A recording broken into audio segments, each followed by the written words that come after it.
परिवार वाले ही तो समर्थन में थे, वरना हम तो हमेशा से डरते थे।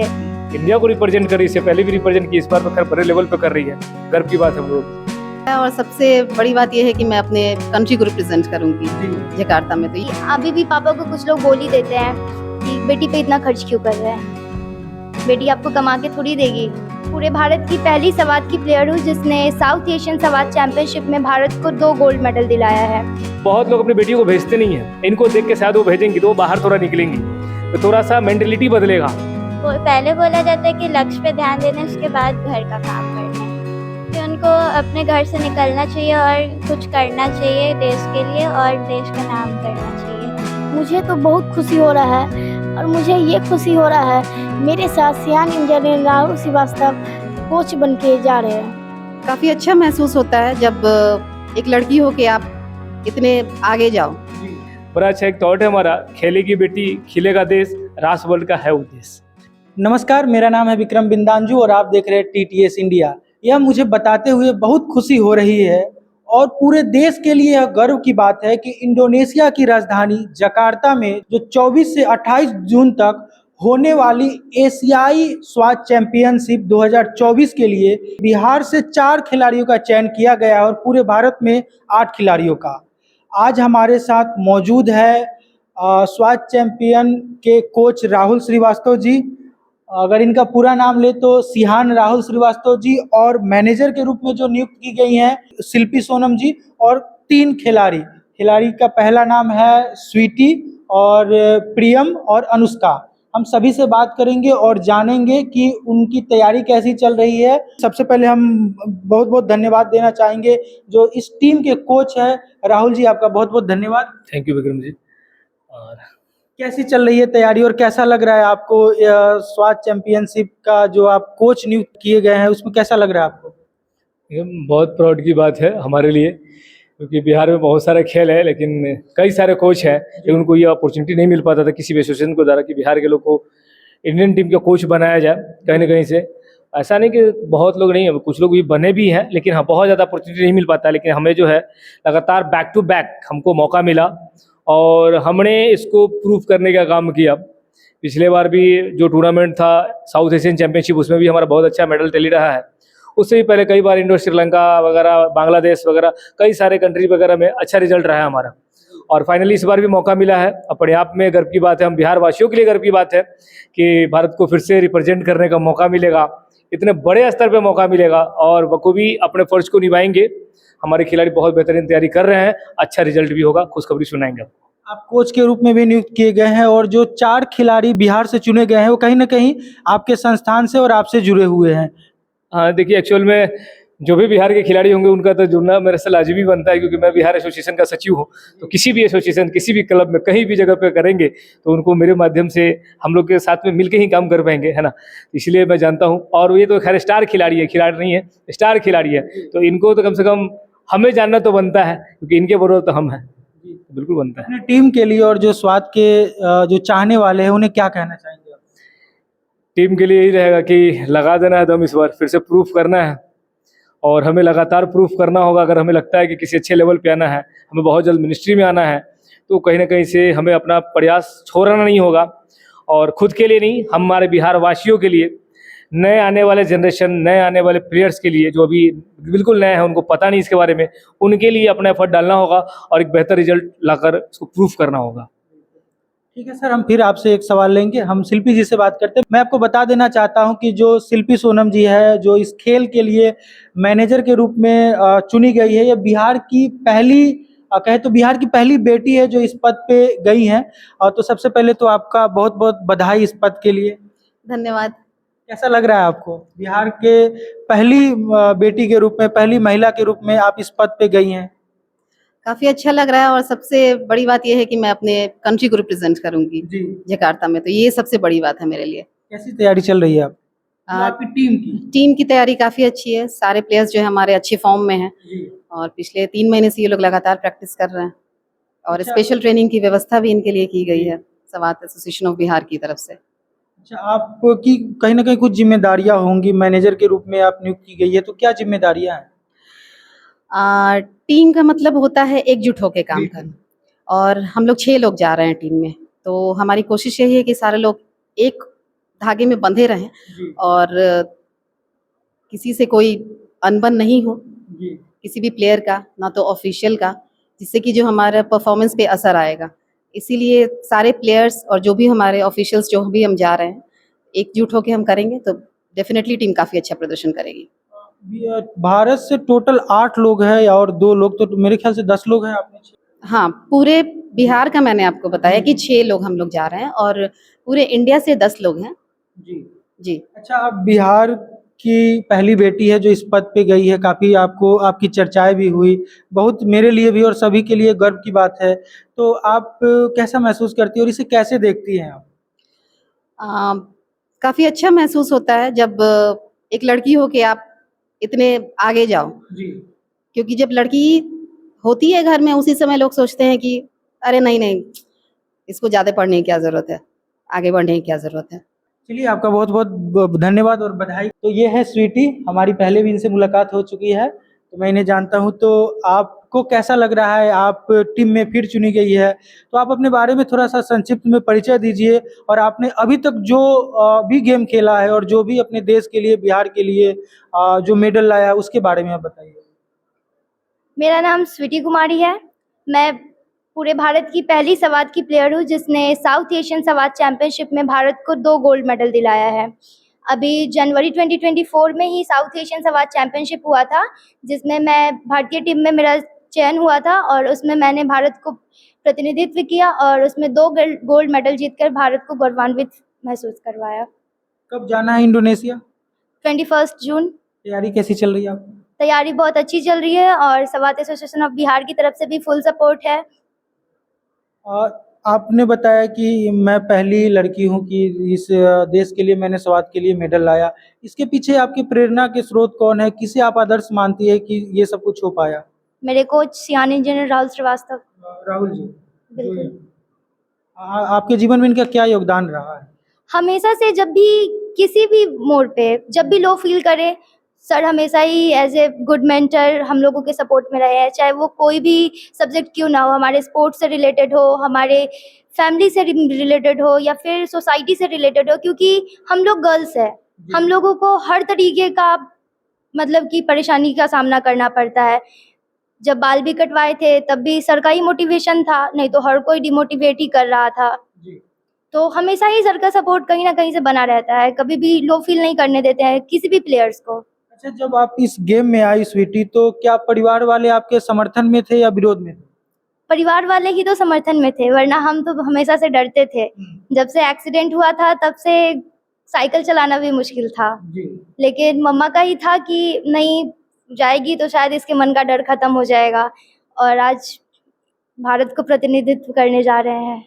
मतलब मैं आपको बता देना चाहूँगा कि जब हमारी पहली बार मुलाकात हुई थी तो इनका एक बार एक्सीडेंट हुआ था, तो ये काफ़ी ऐसी स्थिति में चली गई थी कि इनके लिए दोबारा से गेम शुरू करना काफ़ी दिक्कत था। क्या मैं सही बोल रहा हूँ? काफ़ी छोटी थी और ये पूरा एक्सीडेंट हुआ तो काफ़ी छोटी थी और इसको शायद बुलेडो वगैरह उड़ा दिया था और लगभग हमको लगता है 100-150 फीट दूर जाके गिरी थी, पूरा यहाँ तक प्लास्टर था इसका और वो छोटा सा बचपना का समय था।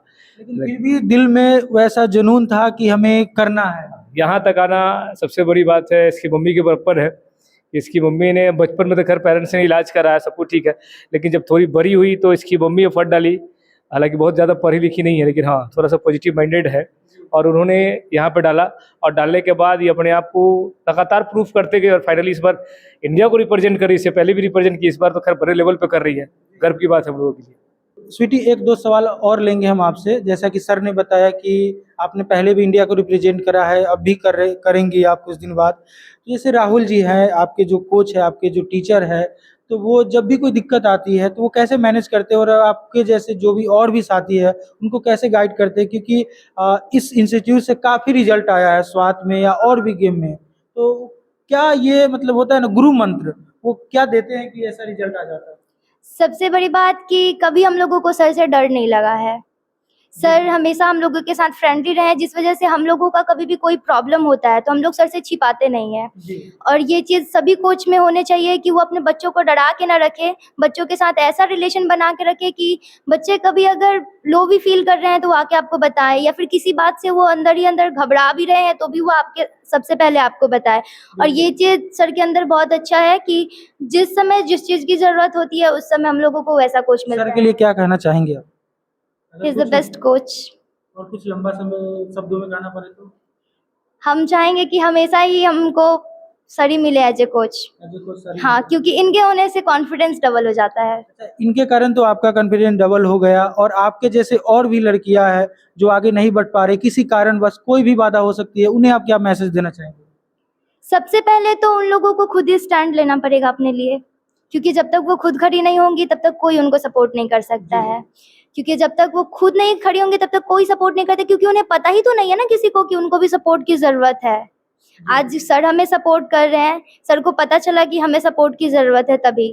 तो बस यही कहना चाहेंगे कि आप लोग जो भी महिलाएं हैं या फिर लड़कियां हैं वो खुद के लिए पहले स्टैंड लेना सीखें, तभी उनको कोई सपोर्ट कर सकता है। चलिए, आपका बहुत बहुत धन्यवाद। हम और भी लोगों से बात करेंगे। आपका क्या नाम है? अनुष्का अभिषेक। अनुष्का अभिषेक। यस। थोड़ा जोर से बोलिए आप, क्योंकि आप राहुल जी के स्टूडेंट हैं। राहुल जी की बातों में तो खूब बहुत दम है। आप फिर से बताइए कि आपका क्या नाम है? अनुष्का अभिषेक। अनुष्का, आप इंडोनेशिया जाने वाली हैं? यस किस लिए जाने वाली हैं? सर, हम इंडोनेशिया भारत को रिप्रेजेंट करने जा रहे हैं और संवाद खेलने जा रहे हैं। कैसी तैयारी है आपकी? सर, मेरी तो बहुत अच्छी तैयारी है और मैं चाहूँगी भारत को सभी खिलाड़ियों से गोल्ड मेडल आए, और जो है सभी खिलाड़ी बहुत अच्छा रिप्रेजेंट करें भारत को। किस क्लास में पढ़ती हैं आप? सर 7th में है। अच्छा, सर के नेतृत्व में ही आपकी तैयारी हुई है? हाँ अच्छा सर, हमें ये नहीं समझ में आता है, जब भी हम देखते हैं, आपसे मुलाकात होती है, तो ये लगभग 10-12 साल की बच्ची होंगी। ये आपके दिशा निर्देश में ट्रेनिंग ली और अभी इंडोनेशिया में खेलने जा रही है, अपने भारत को रिप्रेजेंट कर रही है, करेंगी। तो ये कैसे आप कर लेते हो, और क्या क्या मोटिवेशन होता है आपका, क्या नज़रिया होता है? देखिए, हम बहुत कम इन लोगों के क्लास में आ पाते हैं। ये बच्चे हैं तो इनको क्या होता है कि जब घर में अगर सबको दिखता है तो सभी का नजर बाप पे टिका होता है, लेकिन उसका भाई का भी बहुत रोल होता है, उसका और भी फैमिली के लोगों का बड़ी रोल होता है। तो कहीं ना कहीं ये बच्चे हैं और बड़े इनोसेंट होते हैं, और इनको लगता है कि कहीं भी जब जरूरत होता है तो उस जगह मैं मौजूद होता है, इसलिए इनको लगता है कि सबसे ज़्यादा हम। लेकिन कहीं ना कहीं इसके कोच हैं संजय सूरज पंडित, जो कि ग्राउंड से इनको ट्रेनिंग कराते हैं। हम तो बाद बाकी जितना भी बाहर का सारा ट्रेनिंग करा लेते हैं, तो बड़ा क्रेडिट जाता है संजय सूरज पंडित को, वो इनको ग्राउंड से सिखाते हैं। हाँ, बच्चों को ये रहता है कि हर जगह इनको फील कराते हैं, कभी कुछ होता है डिमोटिवेट होते हैं तो हम इनको मोटिवेट करते हैं, कहीं कोई नीड होता है तो हम उसको पूरा करते हैं, हर जगह लोगों से लड़ जाते हैं। तो इनको लगता है कि हम इनके लिए हीरो हैं, लेकिन इनके एक्चुअल हीरो जो है इनके कोच है। अच्छा, जब आप इस गेम में आई, जब आप ये गेम खेलना चाह रही थी, तो परिवार वालों का, आपके पापा मम्मी का क्या रिस्पॉन्स था? मेरे परिवार वाले ने मुझे बहुत सपोर्ट किया, और वे जो थे हर दम मुझे सपोर्ट करते थे, और वे चाहते थे हमको हर गेम में गोल्ड मेडल आए। परिवार वाले सपोर्ट हमेशा किए आपको कि खेल में आप आगे बढ़ो? हाँ। अच्छा, आप आगे चलकर क्या करना चाहती है? ऐसे तो अभी आप गोल्ड के लिए इंडोनेशिया जा रही है, भारत को रिप्रेजेंट करेंगी स्वात में, और भी क्या सपना देख रखी है आप? क्योंकि आपका बहुत कम उम्र है, और कम उम्र में यहाँ तक पहुँचना अपने आप में बड़ी बात होती है। मुझे तो अभी स्पोर्ट्स में ही रहना है। जी। अब आगे मैट्रिक के बाद हमको डॉक्टरी करना है, और अच्छे से मेडिकल कॉलेज में एडमिशन चाहिए। अच्छा, मेडिकल भी करना चाहती है आप? तो ये जो आप मैनेजर के रूप में है, हमने देखा कि ये छोटी सी कहीं ना कहीं खिलाड़ी के रूप में भारत को रिप्रेजेंट कर रही है, तो आप इन लोगों को कैसे मैनेज करती है, क्या टिप्स देती है, क्या क्या रहता है, जरा आप हमें बताएंगे? सबसे पहले तो इनके करीब जाना जी। और इनकी बातों को समझना, जी। क्या ये कहना चाहते हैं, साइकोलॉजी इनकी रीड करना, ये जी। सबसे इम्पोर्टेंट होता है। तो वो जानने के बाद फिर मैं इनको टैकल करती हूँ कि कैसे किसको। क्या क्या चुनौतियाँ आती है जब आप खिलाड़ियों के बीच में रहती है, तो किस किस प्रकार की चुनौतियों का सामना करना होता है? जिस तरीके से पांचों उंगली बराबर नहीं होती, उसी तरीके से किसी का मेंटल लेवल बराबर नहीं होता। जी। तो क्योंकि इतने खिलाड़ी जा रहे हैं हमारे साथ, सबका मेंटल लेवल अलग अलग है। जी। एक बात ही बोलेंगे तो उससे सबका आंसर अलग अलग आएगा, तो उसके अकॉर्डिंग फिर सबको मिला के चलना होता है। जी। जिससे कि एकजुट होकर टीम हमारी रहे, एकजुट होकर रहे और अच्छे से अच्छे प्रदर्शन करे। आपका क्या नाम है? मेरा नाम प्रियम कर्ण है। प्रियम। कितना उम्र है आपका प्रियम? 12 12 साल। किस क्लास में पढ़ती है आप? 7th में। 7th में। कैसी तैयारी चल रही है? आपको इंडोनेशिया जाना है स्वात गेम के लिए। मेरी तैयारी बहुत अच्छी चल रही है और मुझे लगता है कि मैं गोल्ड मेडल लाऊंगी। बिल्कुल, मेरी भी शुभकामनाएं आपके साथ है कि आप भारत के लिए गोल्ड मेडल लाएं। अब मैं ये पूछना चाहता हूँ कि आपके प्रेरणा के स्रोत कौन है? आप अभी इंडोनेशिया जा रही है, इसके पीछे आप किनका श्रेय मानते हैं कि इनके कारण मैं यहाँ तक पहुँच पाई? मेरे मम्मी पापा और मेरे सियान इंजीनियर राहुल श्रीवास्तव तीनों ने मेरे को बहुत सपोर्ट किया और मैं यहाँ तक आई। अच्छा, जब आप राहुल जी का भी नाम ले रही है, परिवार वाले शुरू से आपके समर्थन में रहे। ऐसा हुआ कि हम जब देखते हैं राहुल जी की, जब भी कोई लड़की आगे बढ़ना चाहती है तो समाज में कुछ ऐसी बाधाएं होती है, खासकर लड़कियों को रोका जाता है कि तुम लड़की हो, ये न मत करो, ये। और ये भी है कि गर्भ में ही बहुत सारे महिलाओं को, लड़कियों को मार दिया जाता है। हरियाणा इसमें सबसे आगे है। तो ये जो समस्याएं हैं, आप लड़कियों, खासतौर पे अभी आपके आजू बाजू में महिलाएं ही दिख रही है, कहीं ना कहीं सब आप ही का नाम ले रहे हैं, तो इस सवाल का जवाब भी आप ही दीजिए। तो ये जो आप लड़कियों को बढ़ावा दे रहे हैं, हम ये नहीं बोले कि लड़कों को बढ़ावा नहीं दे रहे, आप दे रहे हैं, लेकिन खासतौर पे लड़कियां आपके साथ इस गेम में ज़्यादा है, तो ये इसके पीछे कुछ उद्देश्य है? हाँ, एक उद्देश्य, बहुत पहले मैं एक जॉब में था बिहार गवर्नमेंट में ही, KGB कस्तूरबा गांधी बालिका विद्यालय कोच के तौर पे था। जब मैं वहाँ पे जाता था तो मैं देखता था कि वहाँ पे क्या ना कि लड़के बाहर पढ़ते थे उस गांव में, और लड़कियाँ वहाँ पे जो है ना गेहूँ वगैरह काटती थी। वो पूरे एकदम सलवार समीज में आती थी और उनको बड़ा डिसिप्लिन सिखाया जाता था। तो कहीं ना कहीं डिसिप्लिन का बंधन में हमेशा लड़कियों को बांधा गया है। और हम उस गांव में थे, जब जाते थे वहाँ पे तो हम बोलते थे एक दिन यहाँ के सबको उड़ा देंगे। और फाइनली वहाँ से कुछ लड़कियाँ फुटबॉल में चली गई, कुछ हमारे गेम में बनी हुई हैं, और कहीं ना कहीं कुछ लोग स्पोर्ट्स कोटे के माध्यम से बहुत सारी जॉब में लिए हैं, जॉब में गई हैं। और एक रास वर्ल्ड है, इसका उद्देश्य है बड़ा अच्छा, एक थॉट है हमारा, खेलेगी बेटी खिलेगा देश, रास वर्ल्ड का है उद्देश्य। तो ये हमारा उद्देश्य है। तुमसे हम कहा गया है कि लड़कियां जब ये बिल्डअप होंगी ना, लड़के बिल्डअप हो गए, ऐसा नहीं कि लड़कों से शिकायत है, मैं खुद लड़का हूँ और बड़ा प्रेमी हूँ इस चीज़ का कि हाँ भाई लड़का लड़की में कोई भेदभाव नहीं करता हूँ, लेकिन लड़कियों का क्या है ना, अगर इसको करने पे डबल फायदा। पहला कि इनके फील्ड में कंपटीशन कम है, तो कंपटीशन कम है तो रिजल्ट बहुत अच्छा होगा। और दवा उनको खाना है जिनको रोग बहुत गहरा हो। इनकी रोग बहुत गहरी ये है कि बहुत लोग अपनी बेटियों को भेजते नहीं हैं, इनको देख के शायद वो भेजेंगी तो वो बाहर थोड़ा निकलेंगी, तो थोड़ा सा मेंटलिटी बदलेगा। तीसरा, अब हम बात करें प्रोटेक्शन की, तो आपको पता होगा कि शायद 1 लाख लोगों पे 140 पुलिस फोर्स है। हमने भी कहीं पढ़ा ही है, बहुत अच्छा डेटा हमारे पास है नहीं। अब बताइए 1 लाख लोगों पे 140 पुलिस मिलकर कैसे संभालेगा? ये देश हमारा भी है, सिर्फ पुलिस का कर्तव्य थोड़ी बनता है। तो क्यों ना हम तो पुलिस बन के सेवा कर नहीं सकते हैं, तो कोई नहीं, हम इनको सुरक्षित कर देते हैं, अपना अपना पुलिस खुद ही बन जाओ। हम डॉक्टर बन के इलाज कर नहीं सकते हैं, क्यों नहीं इसी को स्वस्थ कर देते हैं, अपना अपना डॉक्टर स्वयं बन जाओ। ये हमारा उद्देश्य है। इस वजह से इनको ही बिल्डअप करते हैं कि तुम अपना सुरक्षा खुद कर लो, थोड़ा देश पे थोड़ा लोड कम पड़ेगा, तुम अपनी जागरूकता का काम खुद कर लो, इससे लोग जागरूक होंगे, आएंगे। तो और मेडल का काम खुद कर लो, क्योंकि तुम में ज़्यादा संभावनाएं हैं। अगर तुम जाते तो कंपटीशन कम है ऑलरेडी, क्योंकि लड़के जहाँ 20 हो गए वहाँ पे 2-4 होती है, तो रिजल्ट भी बहुत अच्छा है।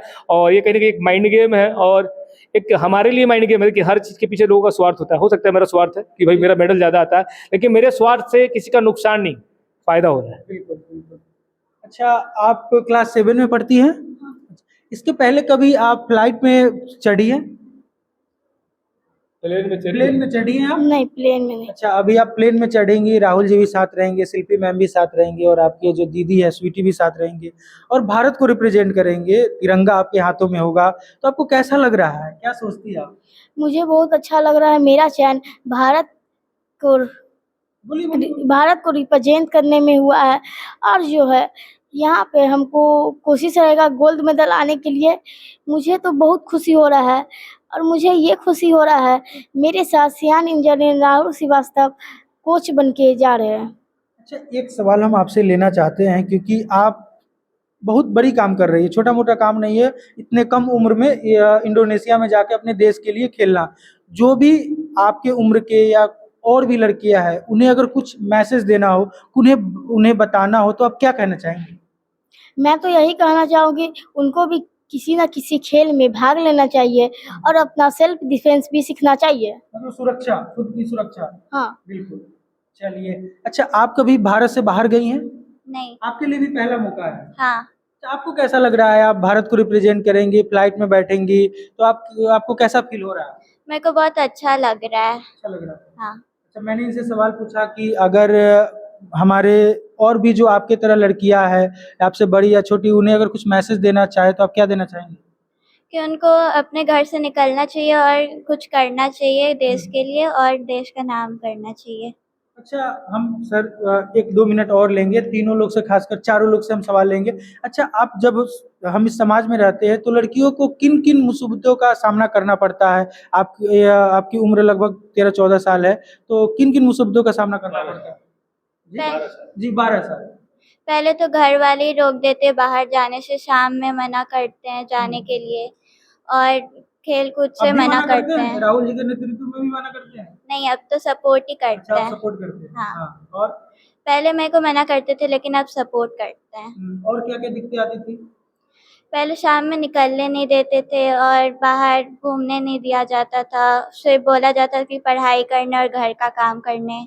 जी। और अब इस सब चीज़ में सपोर्ट भी करते हैं फैमिली। अब घर के काम करने के लिए बोला जाता है कि आप अपने लक्ष्य पे ध्यान दो? वो पहले बोला जाता है कि लक्ष्य पे ध्यान देने उसके बाद घर का काम करने। आप बताएंगी कि आपको पहले जब आपका चयन नहीं हुआ था इंडोनेशिया जाने के लिए, स्वास्थ्य में खेलने के लिए, तो पहले क्या समाज का नज़रिया था? अब क्या बदला है कि वैसा ही है? और लड़कियों को किन-किन मुसीबतों का सामना करना पड़ता है? मेरी पहली बात, जब मैं शुरुआत में नहीं आई थी इस गेम में, तो हमको जो थे कोई सपोर्ट नहीं कर रहा था किसी चीज़ में भी। जब मैं शुरुआत और गेम में आने लगी तो सभी ने, मेरे सभी रिलेटिव मुझे सपोर्ट करने लगे। पहले कोई नहीं सपोर्ट करता था, अब सब कर रहे हैं। यही हाँ। होता है। जब आप और आगे बढ़ेंगे तो और लोग आएँगे आपके पास। चलिए, आप दोनों को बहुत-बहुत बधाई। आप देश के लिए मेडल लाइए, गोल्ड मेडल लाइए। राहुल जी है ही, हमें उम्मीद है कि आएगा ही। हम एक बार स्वीटी से बात करेंगे और पूछेंगे कि स्वीटी, आप ये बताओ कि जैसे पहले या अब में क्या परिवर्तन आया है? पहला सवाल। और दूसरा सवाल कि समाज में जो लड़कियों के प्रति नज़रिया है, उन्हें क्या-क्या दिक्कतों का सामना करना पड़ता है? ये 2 सवालों का जवाब आप दीजिए। पहले तो किसी और का ना ही बताएँ, हम अपने स्कूल जी। का ही बताएँ। तो मेरा इसी साल साउथ एशियन के साथ-साथ बोर्ड्स का एग्ज़ाम भी था। तो जो टीचर्स मुझे हमेशा आके बोलते थे, स्वीटी इस बार 10th है, पढ़ लो, स्वीटी इस बार 10th है, पढ़ लो। जब भी किसी गेम में से आते थे, मेडल लेके जाते थे, तो सर का यही कमेंट रहता था कि स्वीटी इस साल 10th है, पढ़ लो। लेकिन साउथ एशियन में मेडल लाने के बाद वही मेरे स्कूल के टीचर्स थे, जिन्होंने मुझे मतलब एग्ज़ाम से 10-15 दिन पहले मुझे कहते हैं कि बेटा तुमको जिस चीज़ में मन लग रहा है ना, तुम नज़रिया बदल गया। उसी चीज़ में जाओ, और हमारा फुल सपोर्ट रहेगा। और परिवार का क्या नज़रिया था ये इस गेम में आने से पहले? खैर मेरे परिवार वाले तो कहे तो दुनिया से अलग है। कभी भी मेरे पापा की ही बात करें तो उन्होंने कभी मुझे प्रेशराइज़ नहीं किया किसी भी चीज़ के लिए, फिर चाहे वो पढ़ाई से रिलेटेड हो या फिर स्पोर्ट्स से रिलेटेड हो। कभी उन्होंने ये नहीं कहा कि मुझे गोल्ड मेडल ही चाहिए।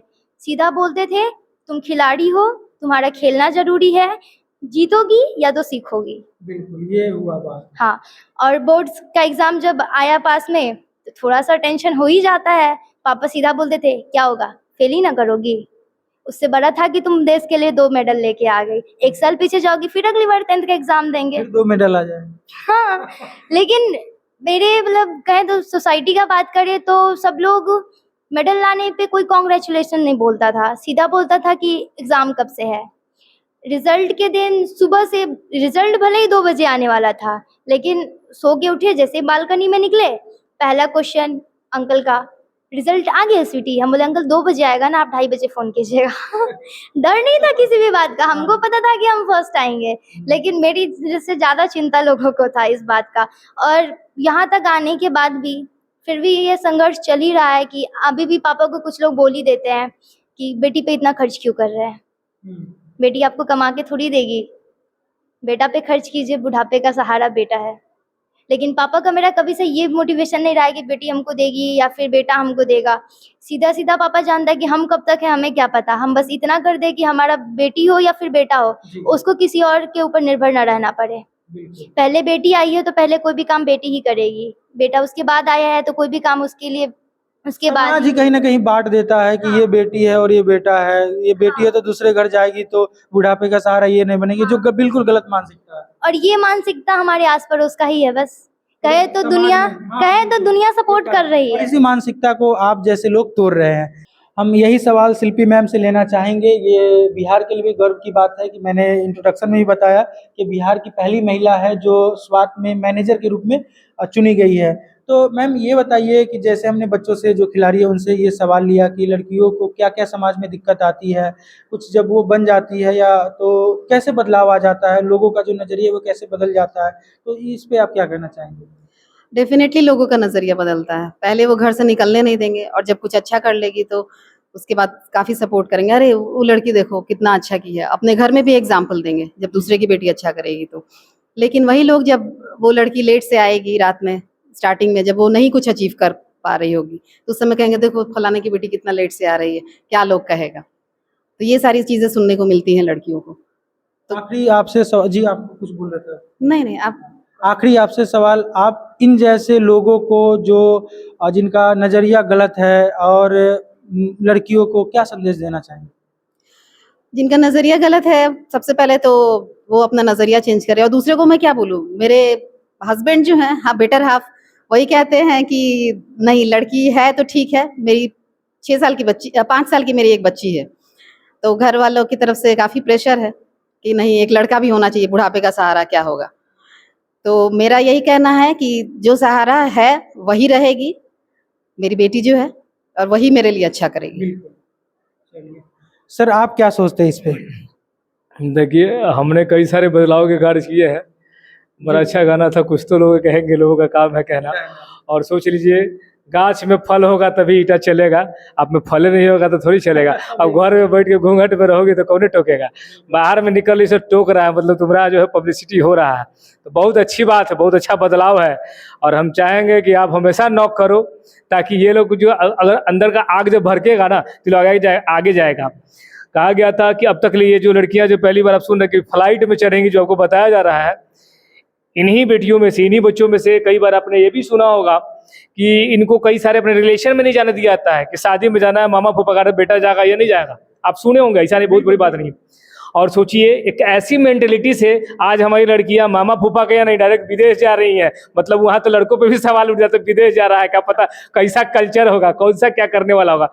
लेकिन हमारे बच्चे जा रहे हैं, और पहली बार नहीं, हमने कई बार अपने यहाँ से मुजफ्फरपुर से भी बच्चों को कई बार बाहर मैंने लेके गया है। और इस बार तो खैर पूरे इंडियन टीम की जिम्मेवारी है, जिसमें कि हमारे हिमाचल, वेस्ट बंगाल, बिहार, अब तो खैर पूरे भारत का प्रतिनिधित्व करना है, तो पूरे भारत की बात करते हैं, सिर्फ बिहार पे कहाँ। लेकिन हाँ, हमारा बिहार में जान बसता है तो कहीं ना कहीं थोड़ा सा अट्रैक्शन होता है कि हमारे यहाँ के बेटियाँ कुछ ना कुछ अच्छा करे, और अच्छा हो भी रहा है, और लोग का सोच नज़रिया बदलेगा। हम उनको कभी दोष नहीं ठहराते हैं, वो जैसे थे, जिस तरह का रहन सहन में, कल्चर में थे, उनको जो पता था उसके अनुसार वो अपना बोलते हैं, और हक जताना उनका फर्ज है, वो अपना जारी रखे।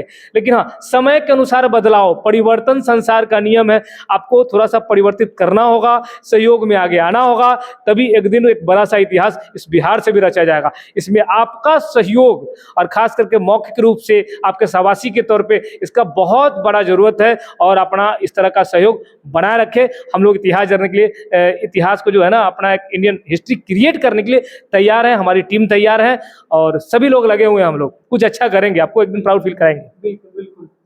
तो ये थे कोच, भारतीय टीम के कोच राहुल श्रीवास्तव जी और मैनेजर शिल्पी सोनम जी। तो ये सभी लोग देख रहे हैं कि अभी इंडोनेशिया जाना है, 24 से 28 तारीख तक जो गेम होना है वहाँ पे उनको रिप्रेजेंट करेंगे, कोच के निर्देशन में और मैनेजर के निर्देशन में। तो ये लोग बिहार से है। इस वक्त हम मौजूद हैं मुजफ्फरपुर में, मुजफ्फरपुर के रासवल संस्थान में, जिसके CEO और को फाउंडर खुद राहुल जी हैं। हमारे तरफ से आप सभी लोगों को ढेर सारी शुभकामनाएं। आप देश के लिए, बिहार के लिए मेडल लाइए। बहुत बहुत धन्यवाद सर।